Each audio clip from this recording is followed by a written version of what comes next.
Let's talk a little bit more about these place values. And with these place values, often we use them for rounding.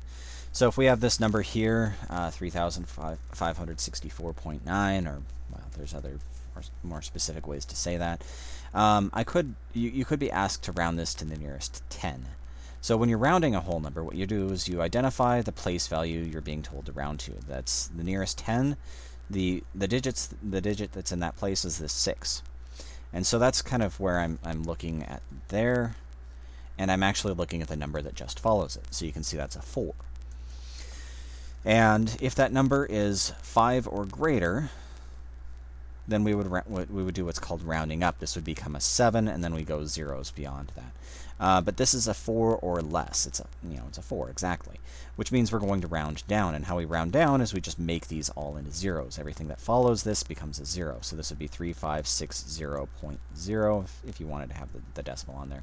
Usually we just go 3560 there.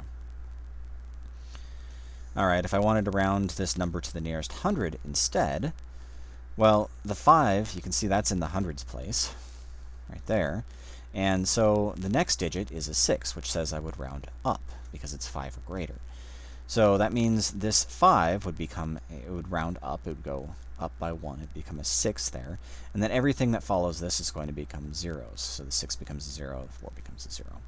And again, stuff that's on the other side of the decimal place, I could go 0.0, but usually you just go 3600 here.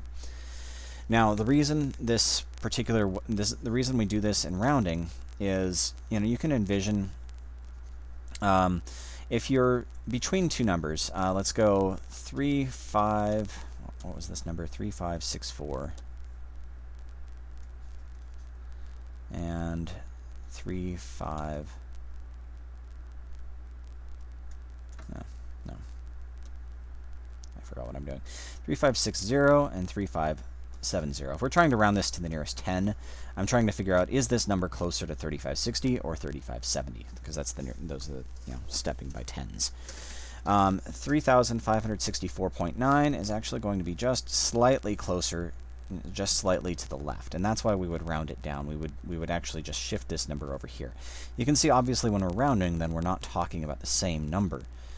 This is why we say, we call it rounding. We're moving the number over to talk about something that's slightly easier number to discuss. In this instance, with if we're rounding to the nearest 100, then we're talking about either being 3,500 or 3,600. And we're trying to figure out where we're at. Well, right between them is 3,550. We're actually to the right of 3,550. You can see we'd be slightly over to the right. It's 3,564. And so because we're just slightly to the right, we would then round up, which bumps us up to 3,600. This is the whole reason why we add 1 to that digit, and we drop the rest to zeros, because we're either saying this number is either going to be 3,500 or 3,600. So the